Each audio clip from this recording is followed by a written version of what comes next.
Hello, my name is Ilva Tare. I'm a non-resident senior fellow at the Atlantic Council's Europe Center. Welcome to Balkans Debrief, our interview series on recent developments in the region. Today we have Petrit Selimi, former Foreign Minister and CEO of the Millennium Foundation of Kosovo, with us on the show. Petrit, welcome. Thank you very much, Ilva. Very nice to be here with you today. Tensions rose to fever pitch during the last few days along the border between Kosovo and Serbia, getting the attention even of the American media that is preoccupied with the war in Ukraine and Speaker Pelosi's trip to Taiwan. Petrit, can you quickly explain what happened? Thank you very much, Ilva. It was indeed yet another of these frictions in the border with Kosovo and Serbia, which made it into Western media.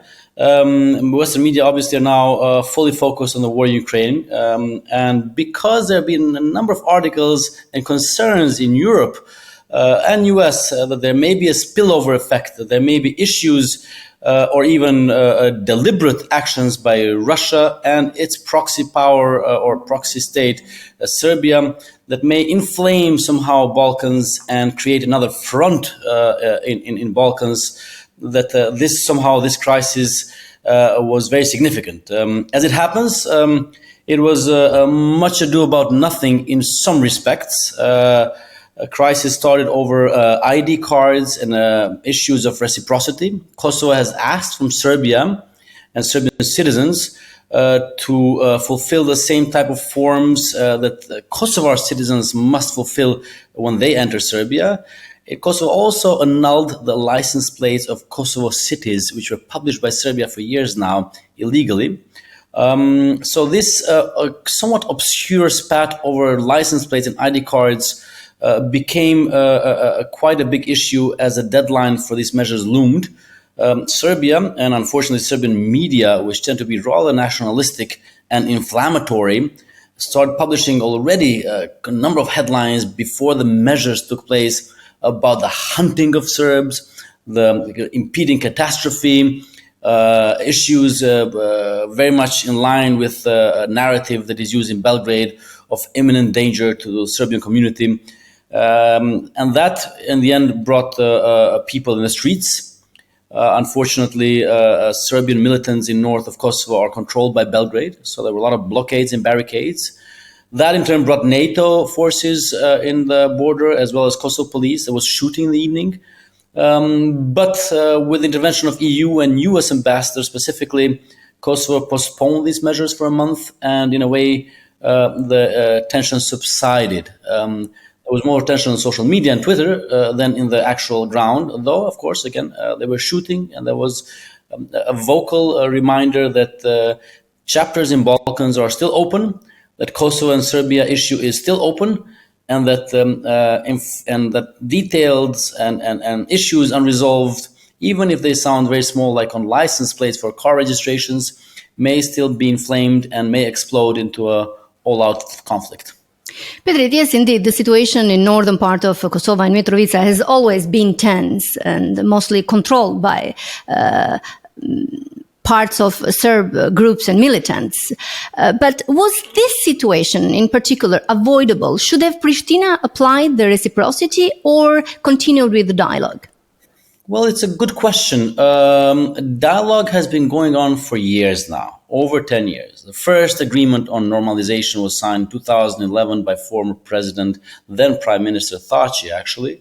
And in the meantime, we have new envoys.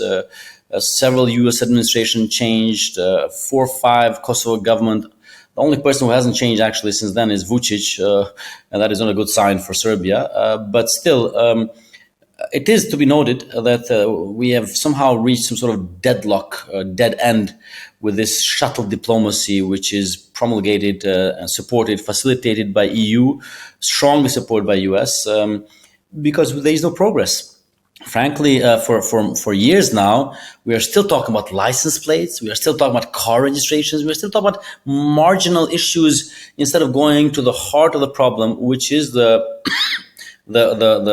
full-fledged normalization agreement between Kosovo and Serbia, which was supposed, according to the UN resolution back in 2010, open the path for EU membership for both countries.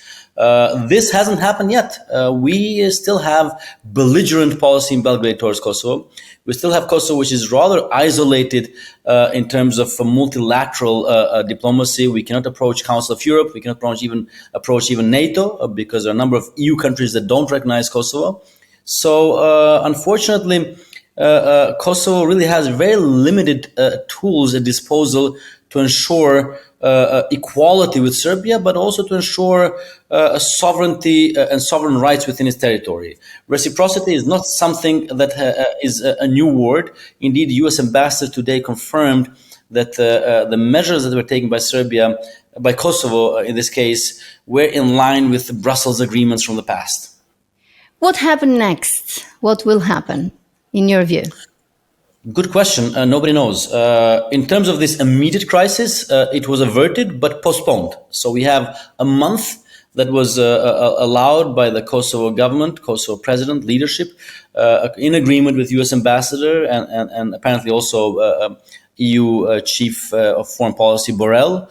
And now it was a good pause, I think, also because of summer holidays.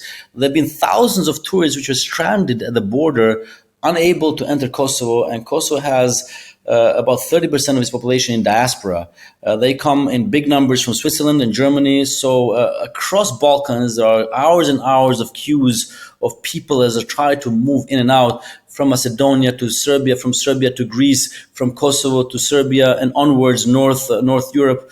Thus, I think this was a welcomed pause, but it actually opens two questions. One is whether this is now the modus operandi that we expect or we can expect for the lack of attention towards Balkans by EU and US. That every 6 months, every year, there's going to be some crisis, that actually there is no willingness or there is no bandwidth even in the capitals to deal with Balkans, and they're just going to manage that nothing becomes too dramatic, that border spats remain as border spats, that small crises remain small, or we are going to change the gears, which I think is just about high time now, and ensure that some proper gravitas is brought by both the US government, which still has completely fundamental role in Balkans, especially with Kosovo, as well as EU,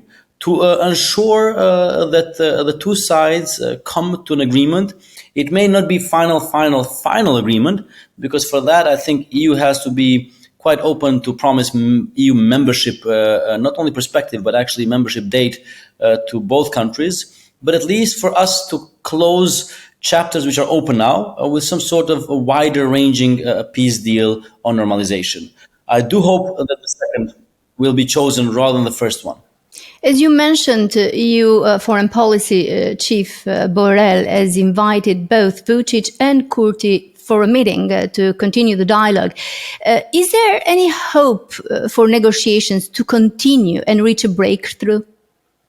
I think the concept that has been followed in the last years of the envoys and EU saying, well, the two sides have to bring themselves to the table, the ideas and proposals, and we are nothing but facilitators in this process, while maybe noble and while maybe looking good on paper, has not produced much change and actually potentially has helped create a landscape in which aggravations and such crises, such as the one a few days ago, are still happening, and each one is becoming more and more serious. Two sides obviously cannot agree. I'm deeply convinced that actually we need now something far more substantive. We need more meat on the bone, to use the old American expression. And for the Washington, as well as Brussels, to put, they already have some good diplomats on the ground. Chris Hill and Hovanier are serving in Belgrade, respectively Pristina. Lajčák is an experienced diplomat, but Borrell has promised that he's going to be involved personally. So with all these heavy cannons, I think the time has come to really put something in front of two sides, which makes sense, which enables Kosovo to move forward, first by signing Partnership for Peace, and then being offered a perspective to NATO, helps Serbia in a way, move faster towards EU membership, but disables the two sides. And I have to say, me being a former foreign minister of Kosovo, hopefully I'll be objective enough to say that actually the problem is in Belgrade when it comes to a more aggressive stance and more aggressive and belligerent attitude towards Kosovo, for that to cease. A little bit is connected with Ukraine, because Serbia so far has managed to sit in and support both Russia as well as a little bit more muted EU and its EU perspective. This has not worked very well recently, because the popularity of EU membership in Serbia is falling. The popularity of Putin is increasing. He's now the most popular politician in Serbia, according to the opinion polls.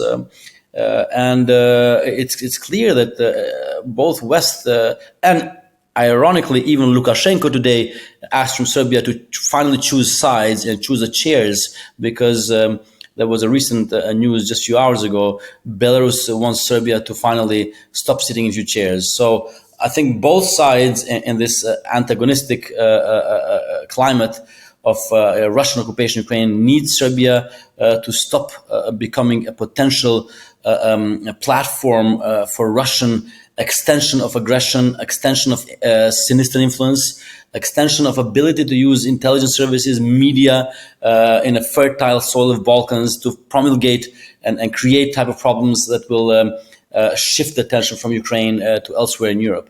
So this is now, we have to do this now. Do you think has Russia's open support for Serbia's position in the last flare-up made resumptions of the dialogue more difficult? Well, nothing that Russia does now makes it easier. Let's be frank. We are talking about a country that is deeply into a potentially genocidal operation in Ukraine. It's using all resources from intelligence to media, financial, oil, gas, food, grain, to ensure the loss of Ukraine, but also entire Western world to lose this essential battle for values and for the world orders established after the Second World War and Cold War. So this is really a big issue for Russia, ability to somehow not allow for Balkans to be a closed chapter. Peace in Balkans is not what Russia wants. Thus, we need, as Karen Donfried, the U.S. Assistant Secretary of State, said a few weeks ago in Kosovo, the status quo is now what benefits Kremlin, and we need to break the status quo. I think, as a last parting thought, is that we now need to have far more dynamic and far more aggressive and far more focused approach by diplomats in both Washington, D.C. and Brussels to ensure that that aim of Russia is not fulfilled. So basically you are calling for a more active role of US and the EU in the Belgrade and Pristina situation. Even a change of format of dialogue, not only meeting once in blue moon, but actually putting something on the table. How should it be? What would be the best platform? We have experiences from Rambouillet. We have experiences from Vienna process with Ahtisaari. We have now a host of diplomats with Biden administration, which know Balkans very well. And I think the idea is now, at least my proposal would be, from leaving on two sides to take the initiative for the Western countries and Western powers, namely Brussels and Washington, but reinforced by London, Berlin, Paris, and the Quint countries, to put something on the table that would make sense, that would close current open chapters, and that would ensure that both countries are left with an open path towards EU, and in Kosovo's case, EU-Atlantic integration. Petrit, I'm sure you might have followed Albania's Prime Minister Edi Rama condemned the attack on Kosovo police and asked President Vucic not to provide an alibi for nationalistic Serbian groups. He also said that reciprocity was the right decision from Kosovo's government, but then he invited Albin Kurti to become part of the Open Balkan Initiative and to resolve the disputes with dialogue, not with distance. How was this statement received in Pristina? I think it's fair to say that Pristina has mixed feelings towards Prime Minister Rama. In many cases, he has been a very staunch supporter of Kosovo internationally, in NATO, in other fields, economically. There's been a lot of increase of trade and economic exchange with Albania. But on the issue of open Balkans, it's fair to say that most Kosovars object to it. I think some of the objections are fundamentally correct, because if Bosnia and Serbia don't recognize the existence of Kosovo, how can we talk about open borders? If we need to get visas to go to Sarajevo, how can we talk about open trade? So unless there is a bilateral closure of open issues, it's very difficult to do regional project and regional peace and regional exchange of goods and people. On the other hand, I think Prime Minister Rama in Albania should play a role in promoting regional cooperation. They have not been part of former Yugoslav wars directly. They are members of NATO. Albania is known to be a country of interfaith religion, rather tolerant regional politics. So I think also in Kosovo we should be mindful that we cannot only say no to all regional organizations and initiatives. We have to see how can we find our place as equal on the table of regional cooperation. Is that Open Balkans or some other format? Berlin process, as a former minister, I attended many of these meetings in the Berlin process. In a way, it kind of petered out. Unfortunately, a lot of instruments which were developed under the Berlin process are either functioning or semi-functioning or just silent completely now. But we definitely need to combine closure of bilateral issues, just like North Macedonia managed to do that with Greece, with a combination of regional incentives and instruments that can help gel the cross-border cooperation. I always thought that if you do a peace deal and final normalization deal between Kosovo and Serbia, that you have to back it up with some infrastructure investments, train links, and other types of investments that will enable regional cooperation and regional transformation of the region into a more open trade and open movement area. Chancellor Scholz actually has publicly committed that Berlin process will be relaunched into Berlin process 2.0. Do you think that is still necessary, and what can be the focus on such a process, on regional cooperation? Again, without risking somewhat that I'll be repeating myself, but I do think that we first have to focus on bilateral issues. So there is a certain chronology of steps in Balkans. We somehow, experts agree that Bosnia is very difficult due to a Dayton process inherently having a lot of constitutional vetoes, layers, multilateral problems between various ethnicities, cantons, regions, the countries involved. But Kosovo and Serbia was supposed to be the first of the big issues closed. That was a promise that was made many years ago when the Brussels process started. We still have not finished that issue. So I do think that instead of putting more chips and going all in for regional solutions, which sound good, sound sensible in humanitarian and economic issues, actually, they sound credible, but become difficult to implement on the ground when we have some really difficult issues of the bilateral nature between Kosovo and Serbia. Non-recognition of diplomas still, license plates, car registrations, free movement of people, ID cards not recognized. If I have a Kosovo passport, I cannot go through Serbia with Kosovo passport, even if I go if I want to go to Hungary or Romania. So regional cooperation, while leaving the bilateral issues completely open, I really don't have faith that that is a key to success. Both sides, we need more of both. We need to close the issues between Kosovo and Serbia so the West can actually move in the more difficult issues of Bosnia. And we need simultaneously to ensure that those movements, those freedoms that you have in EU, the famous 4 freedoms, are operational in Balkans before we join EU. I think Balkans have to test and have to show and have to prove to the rest of EU and EU countries that we are ready and we can move people and goods without hindrances in a type of Schengen solutions to prove that we are, in a way, worthy of joining the big club. Solving regional problems is essential, but they start from solving the bilateral issues first. Thank you, Petrit, for sharing your views with us, with Balkans Debrief. Thank you very much for this. I appreciate it. For Atlantic Council. You, Ilva, we've been missing you on TV and media, but I see that you're doing a very good job with your Balkans Debrief. I appreciate it. Thank you. And thank you for watching us. You can always follow us on Twitter and subscribe at AC Europe, or join our conversation by using hashtag Balkans Debrief.